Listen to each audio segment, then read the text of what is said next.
Hi, everyone. Hopefully you're hearing me okay. If you're not, then raise your hand or you can shoot me an email, which I'm going to send to you right now. You should be seeing a chat in the side as well. So I'm Jordan from Devryware. This is Emilio. Hello. Hola. We're coming to you from Barcelona. Nice and sunny. You can maybe see the ag bar in the background too. I don't know. Yeah, there it is. But our company works in location-based technologies, and we actually have some software that works with beacons called Notikins. This is the website.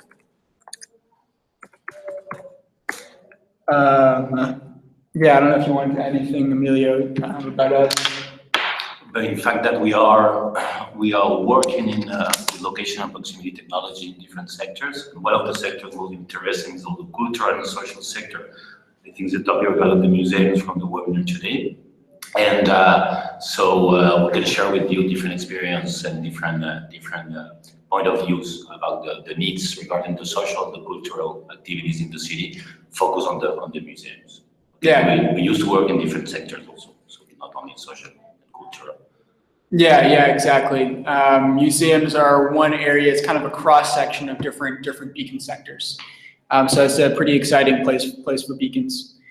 So hopefully that's enough about us. If you have any questions about us, feel free to type them in the chat box there. If you have any questions in general, type them in there. We'll try to get to them like during the presentation, but if not, there'll be some time for some FAQs at the end as well. You should also see a poll too. Hopefully, if you can vote there, just so we can kind of get an idea of where you are with beacons, that would be great as well. So let's get going here. Let me pull up the presentation.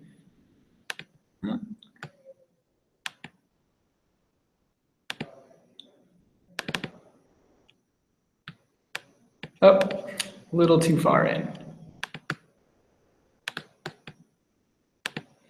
So just to give you a brief introduction on beacons, I know some of you may be experts in the beacon field, and some of you may know nothing about them and think, I should be spelling bacon correctly. So I won't give too many details here. We actually have a webinar, and I'll send you that link as well, on beacons in general next week. But I do want to give a little bit of background just so we're all on the same page as far as the technology, before going into some case studies that hopefully provide some more practical examples of how museums can and have used beacons. So basically, beacons are small devices. You can see it on the screen there. It's actually an Estimo beacon. There are a number of different manufacturers. You can get beacons for as little as $5 with batteries lasting a few weeks to $35 or more with batteries lasting, I think I've seen 8 years. There's even some out that can use ambient light to last longer. I think more than 50% of the actors in the proximity industry are beacon manufacturers. In fact, so there's a crazy number of manufacturers growing from all the countries, in fact, all kind of beacons. Yeah, exactly. So there's a lot of options out there. It can be kind of confusing. We actually have a sheet, if you guys want it later, I can send you to help you choose which manufacturer is best for you. But yeah, there's a lot of players in the industry. So basically, what they do is they emit an identifying signal via Bluetooth Low Energy (BLE), and this signal can be picked up by a smartphone or a tablet. So nowadays, BLE only takes a few percentage of battery power, so you can leave it on for a day, and it only takes, just a little bit. So not only does it take very little power to leave Bluetooth on your phone, these beacons can have batteries and last a very long time too. So you can really place them anywhere for years without changing the battery. And I did want to mention one common misconception is that they collect data and user privacy is at risk. This is not the case. So they just send out an identifier. And the app smartly deals with this identifier. So if a user can trust your app, they can trust the beacons. And yeah, they're mostly used for connecting data, and App Party has collected and associating that to where those specific users are. It's also used for indoor mapping and for releasing messages relevant to the user's location. So those are the three main use cases. Yes, especially for indoor mapping is one of the technologies more interesting actually right now. In fact, it's one of the only ones that we can find to try to have a real data about the behavior of the shopper, of the user in one location, particularly inside indoor. Yeah, exactly. We actually just had a webinar last month about beacons in smart cities, and one of the main use cases for airports is actually doing, the full airport has an indoor map. You can find your way to the terminal with their app via beacons. So that's really, really cool. The difficult point is, as we know, we need to ask the user to turn on the Bluetooth. So this is one of the points more delicate, perhaps. Yeah, exactly. Regarding this technology, but at the same time, it's a question of user engagement with the app and trust. As Jordan says, the question if the user trusts in your app, they will trust in the technology you are using in the app, so trust in the privacy, in the way you manage the privacy. Yeah, exactly. So, you want to have a good relationship with your app users before thinking about beacon technology, so that, you get the right permissions from them. And yeah, I guess that's probably all I want to share about beacons in general. Other than that, it's just a really exciting field.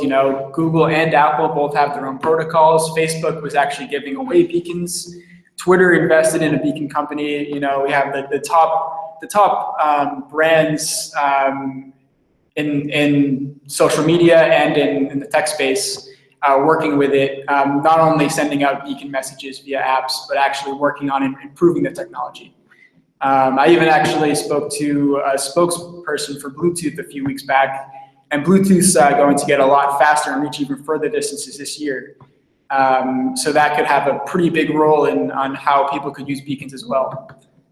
So yeah, needless to say, it's an exciting field. So on to beacons for museums specifically. Regarding beacons from museum, we had a very interesting experience in 2015, so last year.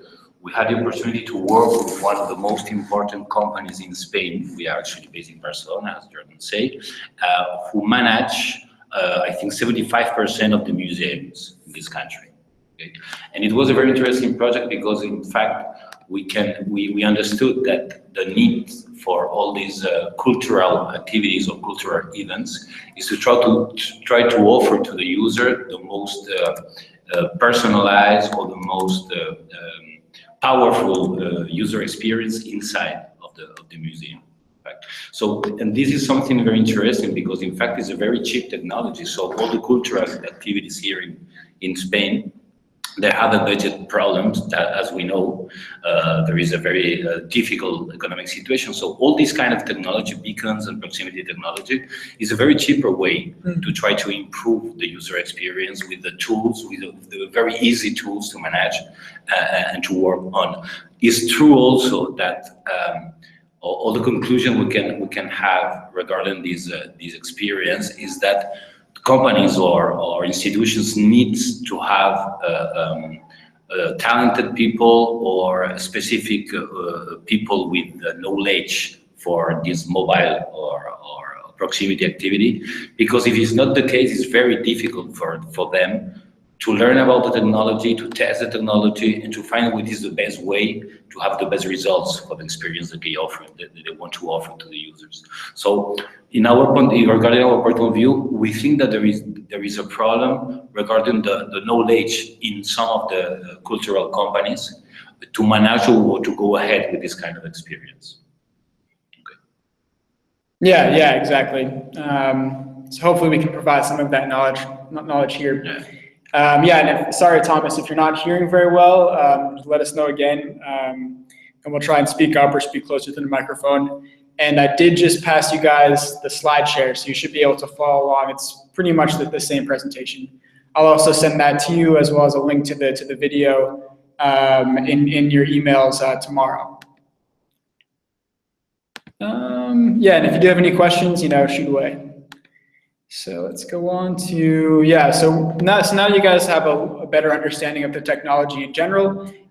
Here's how museums have applied it. So we want to present you guys with a couple case studies, so you can think through maybe some ideas for your own museum, or for museums you're associated with, and then we'll have some bonus tips at the end too, if you're actually going to go ahead with an implementation. So first up, self-guided tours, I believe. Yeah, self-guided tours. So the Guggenheim so I have the Guggenheim here. Yeah, so the Guggenheim, as well as the National Gallery in Singapore, plus Musée Fesch are the three examples we want to give you guys with the self-guided tours. Or I think actually, yeah, so for the National Gallery in Singapore, they actually let people create their own tours and then share them on social media. So if they're in proximity to certain artwork relevant to the content on their phone, it'll bring it up. And then as soon as they have where exactly they are in the museum, they can see the kind of the map of their tour, and they can share that with their friends. So that's a pretty cool way to engage users and to get their friends to come to the museum as well. And then there's 100 beacons at the Guggenheim, New York. And it does something similar, but it's less about social sharing, and it's more about providing contextual information, so you can pull up audio, video, and text about nearby art and exhibitions automatically via beacons. And Musée Fesch actually does the same thing. We interviewed them a couple weeks back to get a little more details. This actually was a project with Goodbarber. So if your museum currently doesn't have an app, Goodbarber is one way that you can build an app with beacons. So what they did was the museum, Musée Fesch, it's in Corsica, no? Yeah. It's in Corsica, as is Goodbarber. And so they worked with the local government to design an app for the museum that would allow them to have like an audio tour. And so pretty simple app, but yeah, it's great because before they didn't have anything. So I think they installed about 30 beacons, and they're placing some more in the area as well. And I think they're going to try to do some geofencing projects as well too. But basically, it's like an audio guide. So as soon as you walk by a painting, a message will pop up that asks you if you want to hear more about that particular painting. So yeah, a cool, simple project for museums that don't have an app already. If you do have an app already, there's SDKs, like our own SDK, you can add to your app to allow the beacon technology to work. Yeah. So I think that's all for self-guided tours. If you have any questions, feel free to leave them there. Emilio actually has to get going. Okay, but you have our contacts over here. Yeah, you have my email. I'll shoot you his email too. So if you have any questions, feel free to get in touch with either of us. Okay. Thank you. Ciao, ciao. Thanks, Emilio. Okay, so next use case here. Promote your museum. So beacons don't just have to be in your museum to be used by you. So some sports stadiums, for example, FC Barcelona right here, they send beacon messages to people near the stadium, inviting them to buy tickets for their museum. So if you maybe find a partner nearby or someone else who's using beacons, you can effectively use their app, use beacon messaging to market your museum as well. You can also use beacon outdoors. Can I show a picture of the beacon? How about the dimensions? So yeah, good question, Thomas. And I actually think there's a delay. There's a delay. I'm not sure exactly what point you guys are at right now. But I will answer that question about a picture of the beacon. It is here in the beacon overview on the second slide. So that's just one beacon. There's a bunch of different beacons. So we have a couple here. So they come in a lot of different shapes and sizes, but they can be very small. I think there's some that are as small as a quarter, a US quarter, or in Europe, €2 coin, and they can be pretty big too. There's some cloud beacons that are maybe half a foot that can manage other beacons. So they range in size. And you can get a multitude of colors as well. I can pass you a link to help you think through which beacons are best for you. I'll put it in the email I sent you guys. So back to beacons for outdoors. So you don't have to limit your beacons for indoor tours. If there's an outdoor space, you can use them as well. A lot of people will use geofencing, basically using GPS to trigger messages. You can use both technologies, and beacons are actually a bit more accurate. Obviously, they work much better indoors than using GPS, but outdoors, they're more accurate too.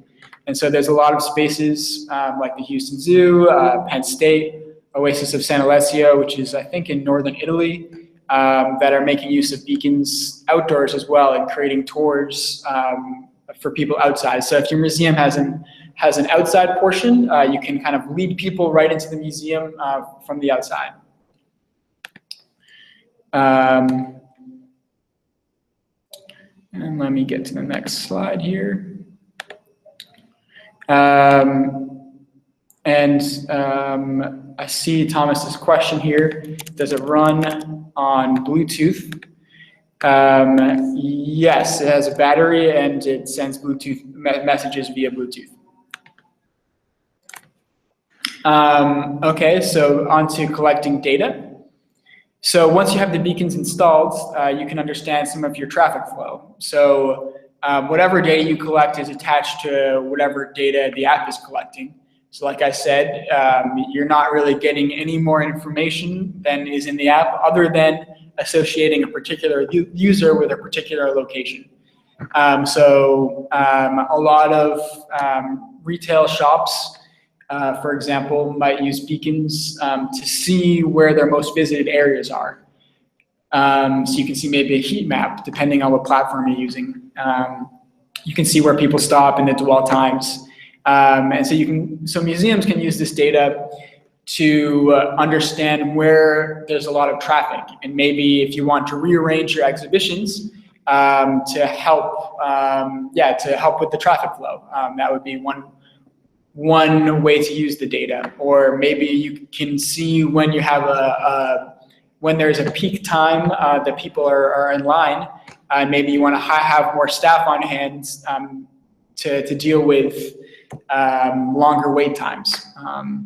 So yeah, you can really strategize to use the data most effectively. Okay, and we don't have too much more time here, but I will give you some bonus tips here. So I did want to mention from Good Barber and Musée Fesch, they had some recommendations. Try not to place the beacons behind paintings or other objects, as that affects their signal strength. So try and place them in spaces where they can, reach the user. It works kind of like Wi-Fi. If you put Wi-Fi behind a wall, it's probably not going to reach the other side of the wall. Also, if the beacons are too close to one another, you should probably turn down the signal strength, which is also the TX power, so that they don't interfere with each other's signal and trigger different messages at the same time. So that's one thing you usually have to configure. A lot of the beacon manufacturers, they have a pretty easy to use dashboard, so you can configure the power as well as the interval rate. The interval rate they recommended was actually 350 milliseconds. Then so you can configure both the interval rate and the signal strength depending on how you're using the beacon. So how far the signal goes and how fast the signal goes. And so you want to strategize about where they are and what they're doing to determine both of those. It was also, if you're using them for data, it's a different story, but if you want to trigger messages, it's really helpful to have written reminders next to beacons to let them know to turn Bluetooth on. Like Amelia was saying, you really have to encourage people to get Bluetooth on and let them know that they should expect a notification. So those were all the recommendations that they gave. So they had a pretty effective trial, and now, like I said, they're expanding them even further. I also wanted to mention that some beacons can monitor temperature. So there'll probably be some use cases soon where you could put a beacon on an escalator and know whether or not the escalator was working properly based on the temperature of the escalator. Yeah, beacon scanning has gotten a lot easier. Maybe even just in the past couple months, you can check on beacon health, make sure it's still there and make sure it still has battery much more quickly than you could in the past, which I know was inhibitive for some museums. Also for the visually impaired, the increased accuracy indoors and outdoors is really essential. So there's actually a beacon standard, a company called Wayfinder. Let me type that in for you guys. Well, that's actually, no, I don't have it on there. Wayfinder in aquariums, issues with water. And sorry, I'm seeing a sentence question here. I don't actually know of any aquariums. And for those of you watching afterwards, the question is whether beacons can be used in aquariums. And I haven't heard of any, actually, which is surprising because there's a lot of great variety of use cases for beacons. But there are many manufacturers that produce beacons that are waterproof. Make sure they're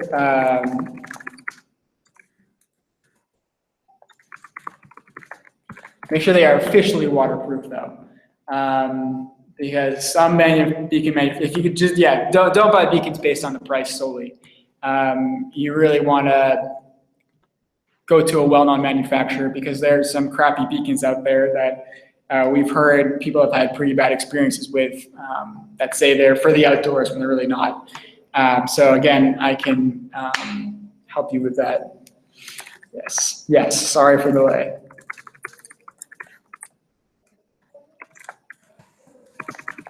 Video afterwards. I'll post a video afterwards. But yeah, technology. Yeah, so I guess I'll keep moving on with the presentation here. If you're on the webinar, maybe you can check YouTube as well. Maybe this is a bit, maybe try this link.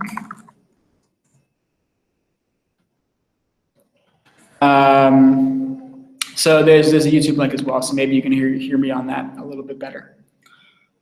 So I had two more bonus tips. Blisk, Beacon CMS, brought the Silesian Museum project to us. They help gamify museums.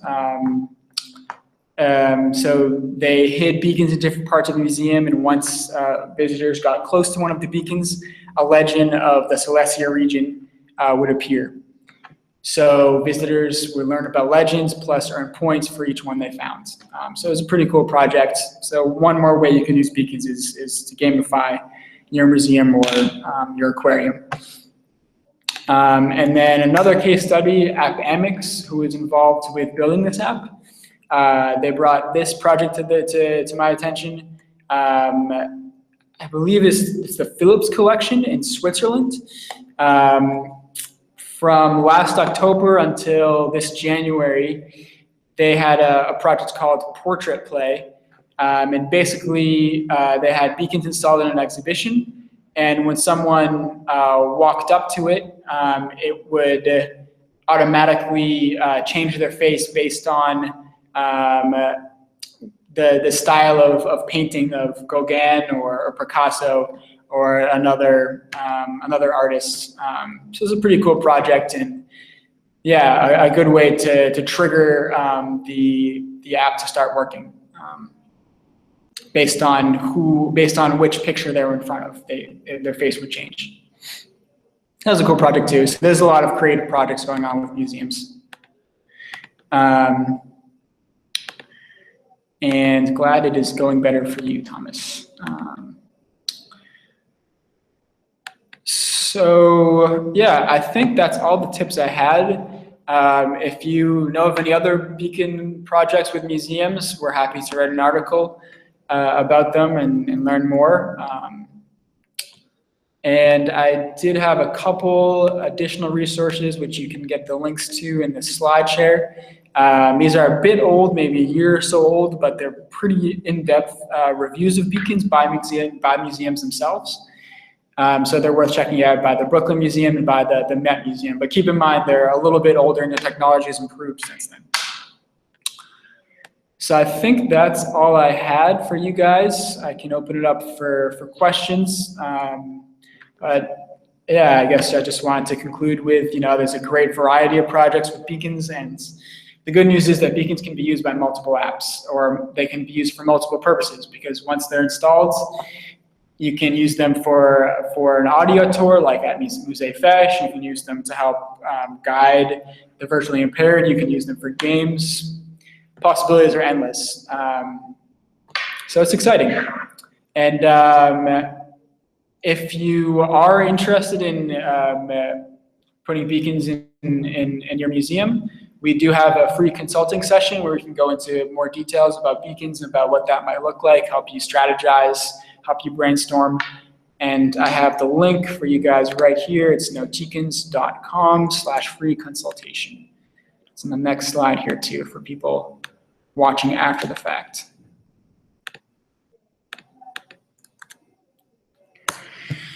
And yes, so any questions, ask away. You also have my email too, if you come up with something afterwards. And I am seeing one question here. Could I say something about Eddystone versus iBeacon for use in museums? Excellent question. So Eddystone is the protocol that Google launched last summer, and they've been improving ever since. iBeacon is Apple's protocol that they launched, I think, the end of 2013. So it's a bit older, it's more commonly used, but they haven't really launched much about it recently.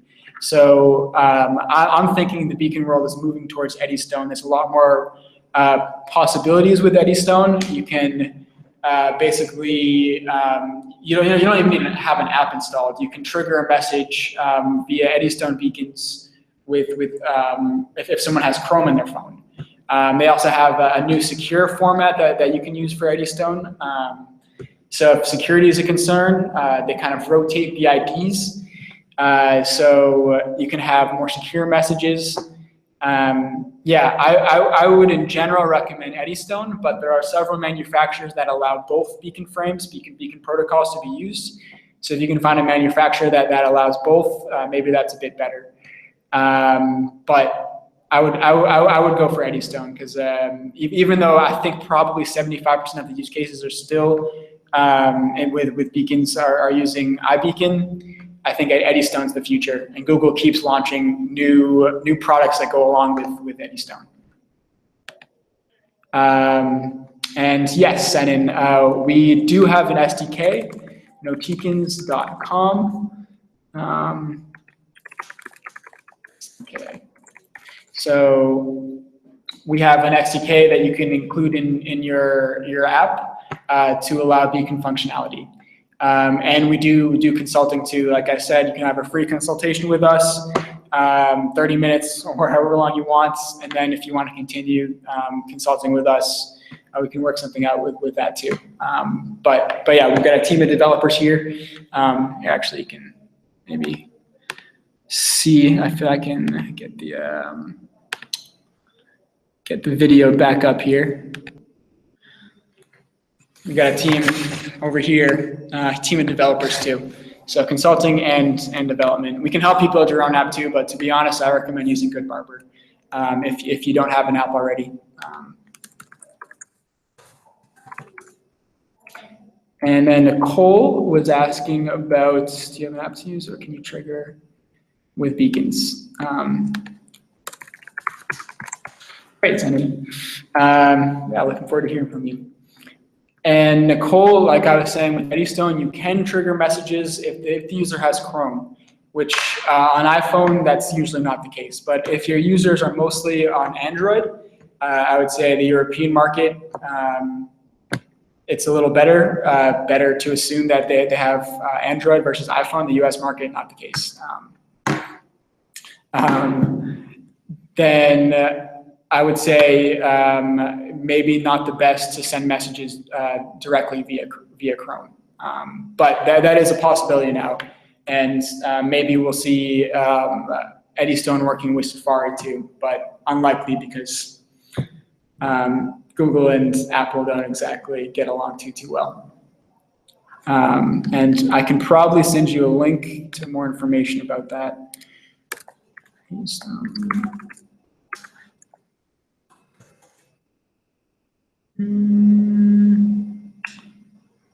Yeah, so here, it's actually a link from a beacon manufacturer, but it's a pretty good summary. But in most use cases have an app involved. You also might want to check out Fi.net, initiative by another beacon manufacturer that is using Eddystone pretty heavily too.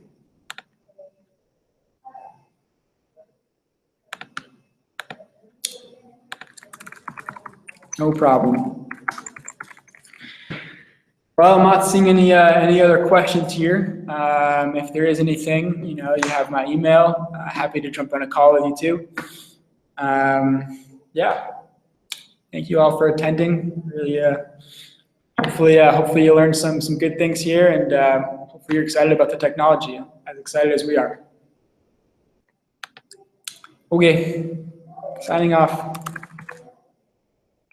Thanks everyone. Cheers.